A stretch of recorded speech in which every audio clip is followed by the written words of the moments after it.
I would like to welcome you back to our podcast as we study through the book of 1 Corinthians. Today we're in 1 Corinthians, the 15th chapter, verse number 5.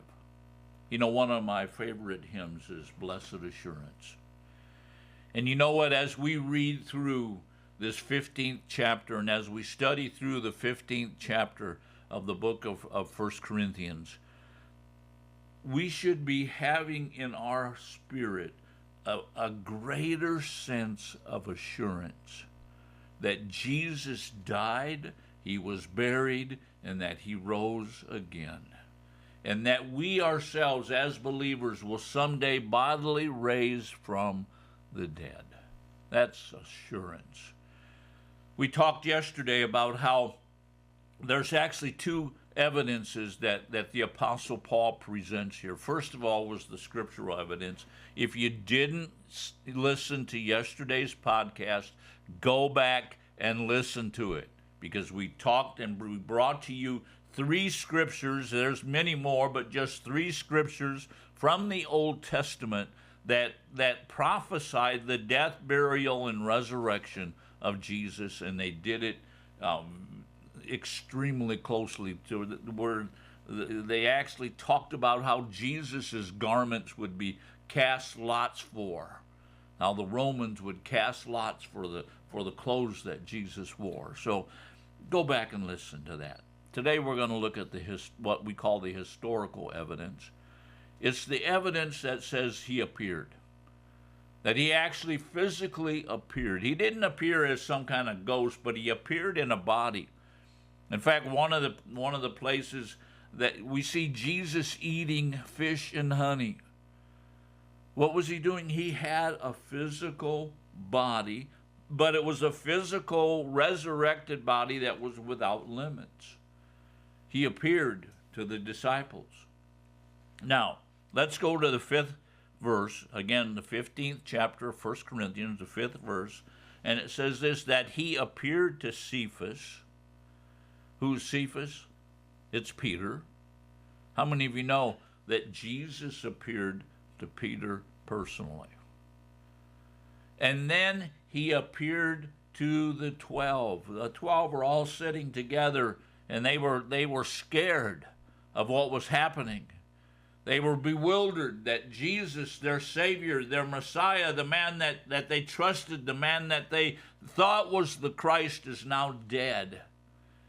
And all of a sudden, Jesus walks into the room. Whoo! He walks into the room and he says to Thomas, he said, Thomas, come on, touch me. How many of you know you don't touch a ghost? It wasn't a ghost that walked into the room. It was a bodily resurrected Jesus that walked into that room. He said, come on, Thomas, touch me. Touch my hands. Touch this place in my side where the sword was pierced. Come on, touch me. I am a bodily resurrected Savior. He appeared to the 12. But not only did he appear to Cephas and the 12, but he appeared to more than 500 people. After he appeared to more than 500 people, verse number 6, at one time, most of whom remain until now, but some have fallen asleep. What did Jesus do? He appeared to 500 people all at one time. Now, evidence is something that you bring up in a court case. If someone has evidence that you've committed a crime, you know that they're going to lay out the evidence, and maybe they're going to call in some witnesses. How many of you know that if you're in a court case and all of a sudden you've got 512 witnesses to what you said or what you did, how many of you know you're probably going to win that court case? There's the evidence. 512 people saw Jesus. 500 of them all at one time. Oh no, those 500, they saw him they said they saw him No. They saw him all at one time. And then the Apostle Paul writes, and he says, and he appeared to more than 500 at one time. And then he says, and most of whom remain until now. He's saying, you know what? These guys are still talking about it. They're still the witnesses. Here, and the Apostle Paul wrote this 54, 55 AD, somewhere in that order. And he's saying, you know what? Some of those people are still around and they're still giving testimony that they saw the resurrected Jesus. How many of you know that is evidence that the resurrection is not just some figment of some Christian imagination like some people say?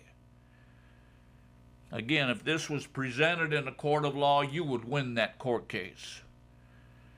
There was 512 people that saw Jesus.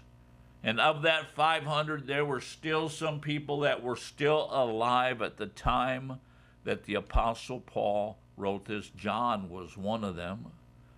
And they are still testifying about his resurrection. Then he ends, but some have fallen asleep. Now, this is not a giving credit to soul sleep. This actually means that some of them have died.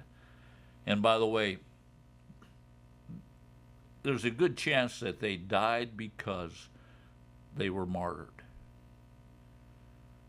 Let me ask you a question. Would you martyr? Would you give your life for just a figment of your imagination? I hope not. But these people had such assurance that they had seen Jesus, that they had seen him bodily in a resurrected body, that they would give their lives for him. Verse number 7. And then he appeared to James. Who was James? James was an apostle. James was, this is probably the leader of the church in Jerusalem. He appeared to James. Why does Paul write this? He writes this to continue to bring assurance that he appeared to James, and he's the leader of the church in Jerusalem. James, the brother of John, was martyred, so we know it wasn't him.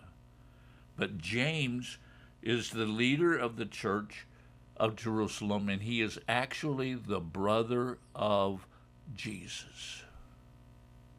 And then he goes on. And he says, then to all the apostles, all of the apostles, Jesus appeared to them. And again, I say to you as we bring this podcast to a close, as we're going to talk about Paul's experience tomorrow, but as we bring this podcast to a close, there is so much evidence, scriptural evidence that Jesus fulfilled the scriptures of the Old Testament, but also historical evidence that Jesus was actually seen, and that people believe this so strongly because they saw him that they gave their own lives for the sake of the gospel. Join us again tomorrow as we continue our study in the book of 1 Corinthians. Thank you for watching.